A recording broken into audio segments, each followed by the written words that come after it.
Playing butterfly guard, and you're just on the knees, right? So the first part is I'm just battling, trying to get my underhooks, right?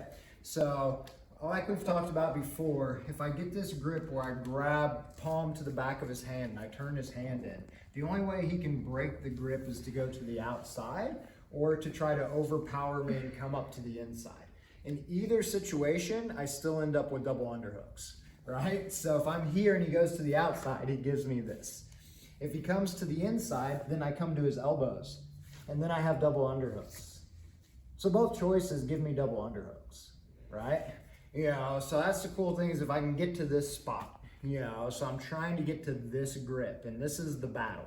Once I get to this grip, yeah, he can reach across and play this game, and then we have to switch, you know, and start playing 2-on-1s. This is fine, because now I get back exposure, right? So we're playing off of this, trying to work to getting these underhooks. Once I have double unders, I'm gonna scoot in and elevate him. When I elevate him, he has basically 3 choices: plant his hands, plant his feet, or neither, and I just roll him over. So most people are gonna plant their hands or their feet, one or the other, right? So when I get here and I slide in and I elevate, if he plants his hands, right, I can still attack his legs, but it's easier to attack his arms. So if he plants his hands, I just want to connect and sit him out. And now I have connection with his arm, right? I've got my shoulder crunch, I can sweep him, or I can start playing my arm saddle game, you know, and do all this stuff, right? So I'm just gonna attack whatever he attaches to the floor. If I elevate him and he goes feet instead, and he connects his feet to the mat, right? And you sit your hip, yes, he goes here. Then now we're going in and attacking the legs, right? So this is just an easy thing where once he puts weight into a body part, he can't move it. It's stuck there. So now I can just attach myself to it, right? So again, we're gonna start here. We're playing with grips. We're working to get our double unders. When I get it, I wanna put the top of my head right in the center of his chest when I get this grip. And I like to go S grip, so I can pull him in, right? And I can flare my elbows if he starts trying to get like double overhooks on top to start trying to do something here. I can flare my elbows and keep them out.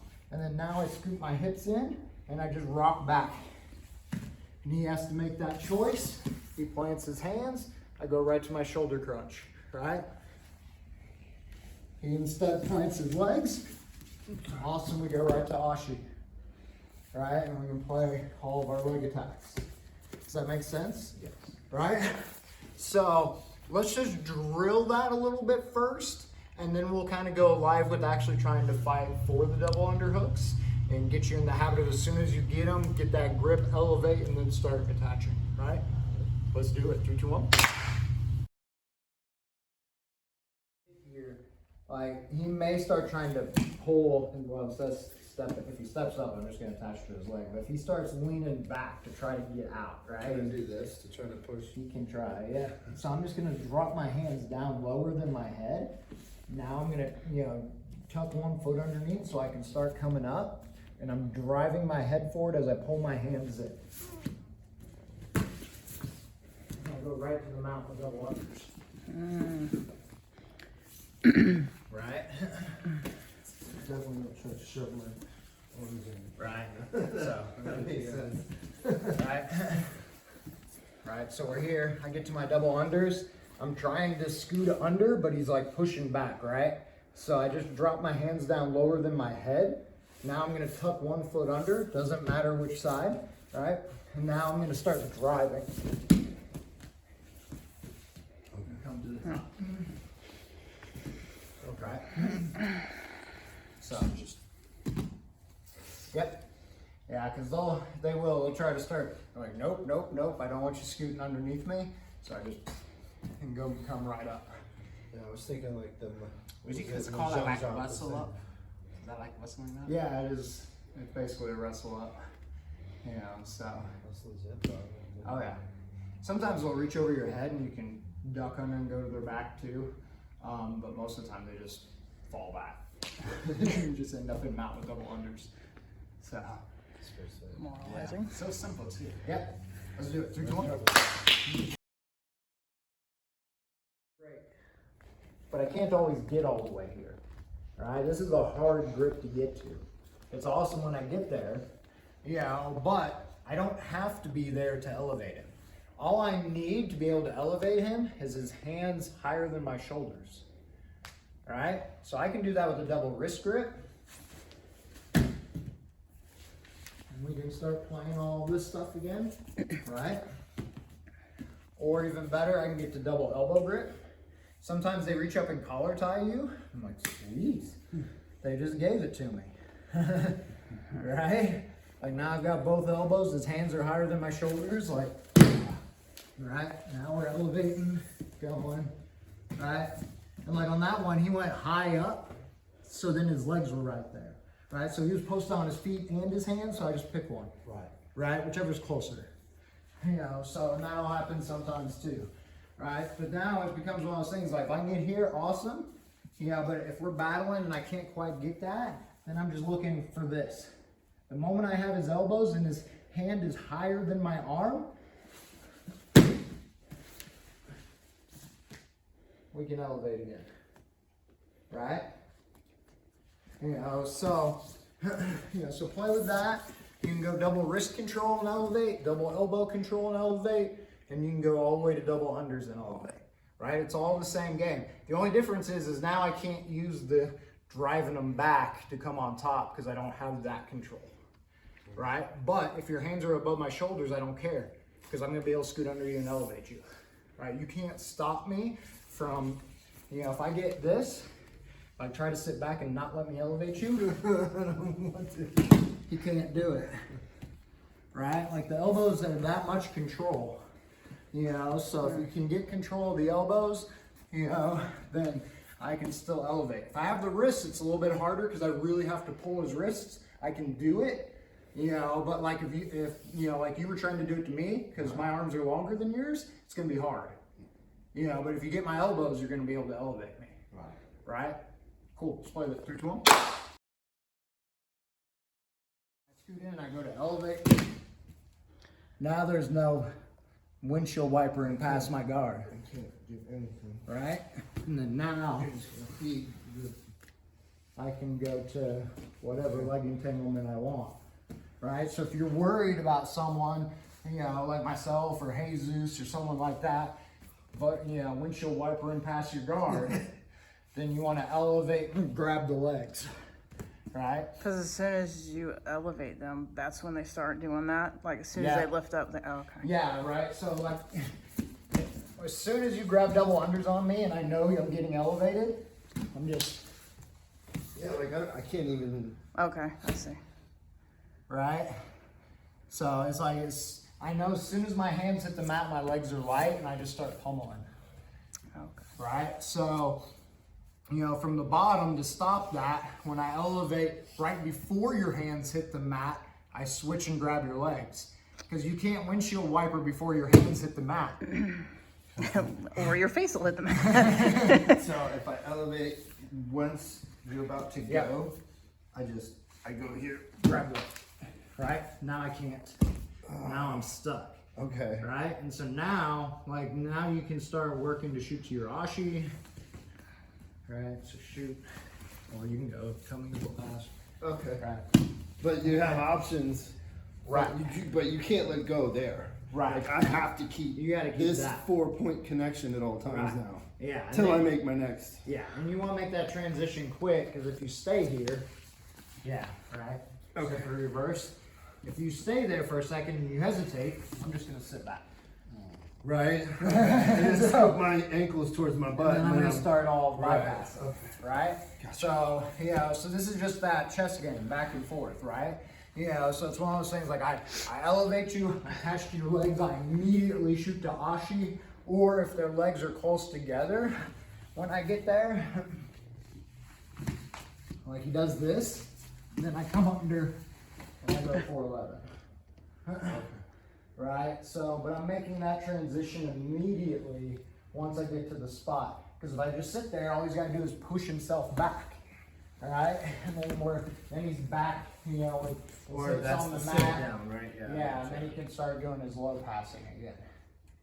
Make sense? Yeah, it's a nice retreat.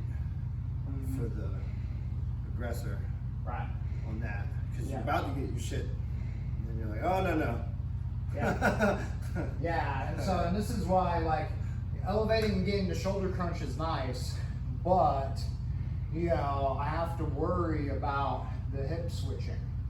You know, if I just attach to your legs and go after your legs, I don't have to worry about you hip switching past my guard, right? But then I'm committed to going towards your legs, right? Yeah, because now you're... Because I'm already connected. Right. It doesn't make sense for me to go there and then come back. Because the moment I let go, you're gonna hip switch, right? So that is the best path, though, is start there. If you're losing shoulder crunch, it's not working. Well, and again, it's gonna be dependent on who you're going against. Right. You know, and if you know or you think they may, you know, they're really good with their hips and their feet, you know, and if you know, you're worried about them windshield wipering and stuff past your guard. You know, because if I elevate you and I'm like, oh, I want the shoulder crunch, and I connect, and you switch past my guard, the shoulder crunch isn't doing me any good. Because you're already past, right? So if I'm worried about that, I'm just going to connect to your legs and stop that whole process, right? You know, so that's where it becomes one of those things. For me, I want to attack your legs anyway. That's a higher percentage finish for me. You know, so like I'm gonna elevate, grab, and then just go after your legs as it is, and then everything will, you know, come off of that. You know, but if you're like, I don't really like playing legs, you can also, you know, you can use ashi just to sweep people, right? So I get it here, get to my ashi, just push them away and come up, right? And now I get on top, and now I can play with all of this. I can pass, you know, go wherever, right? So if you don't want to play the leg game from the ashi, use the ashi to sweep. You know, so because as soon as I attach, I'm just pushing him, and then it's a technical stand up. So I know I did that quick. So and I connect, I get the ashi. All I'm doing is pushing, right? This foot's going to come under to the mat. This one's continuing to push. Now I technical stand up, and I just drive into it. What was that one?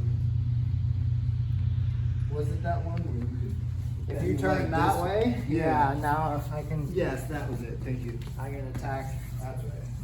Your back, attack those slicers. Right. Most people, when you come up, they're gonna turn to get to their guard. They're not gonna turn their back to you. You know, but if they do, like it's a free back take, right? Right, I think we were playing with that on the Saturday. Yeah, we had the single leg and we rotated them. And That was it. Okay, that's okay. right. So Flashback, sorry. yeah, no, it's potentially there, but it's one of those things like if you have ashi on me, right, you start pushing me away, and then come up on, you know, so this foot's gonna come around. Yep, and do your technical stand up. Like as soon as you start doing that, like I'm not gonna go this way. Right. I'm gonna turn back into you. Right. Right? I want to get back to my guard. So then you've got control of the leg and you use it to pass. You know, you can leg drag them or go wherever. Right? So let's play with that, elevating, connecting to the legs, shooting right to ashi, you know, and making that whole sequence real smooth. Right? 3, 2, 1. Whichever version I get to start elevating him, I want to kick him up, and then I'm going to, as I drop him, then I'm going to my lockdown. All right, so I'm going to elevate and then come into my lockdown. All right, so I'm not lifting him all the way up so he posts on his legs. I'm just kicking his hips up in the air to make them light so I can then wrap myself around and land in this, you know, lockdown with the electric unders. Alright, so if you rather play from here, and this is where you want to get to, that's how we can do it from the double unders, right? Yeah, because that's what we're fighting for from lockdown anyway, right? So if I get double unders, like cool, like I can go right to lockdown with double unders, right? Yeah, but again, I'm doing that by kicking him up, making, you know, and catching and turning as I go, right? And make sure that, like, as I go to catch, I'm already turning to my side as I get deep underneath. You know, so I'm already here when I land, and I'm not lacing it up and flat on my back where you can start, you know, looking to smash and pounce, right? Yeah, so I've got my underhooks. I want to land already in that electric clinch on my side and use that this week, right? So we'll play with that. We'll end on that for the technique part, and then we're going to do a little bit of live battling, just trying to get to those and just kind of make it to where you're used to, once I get it, elevate and then go from there, right? Let's do it. 3, 2, 1.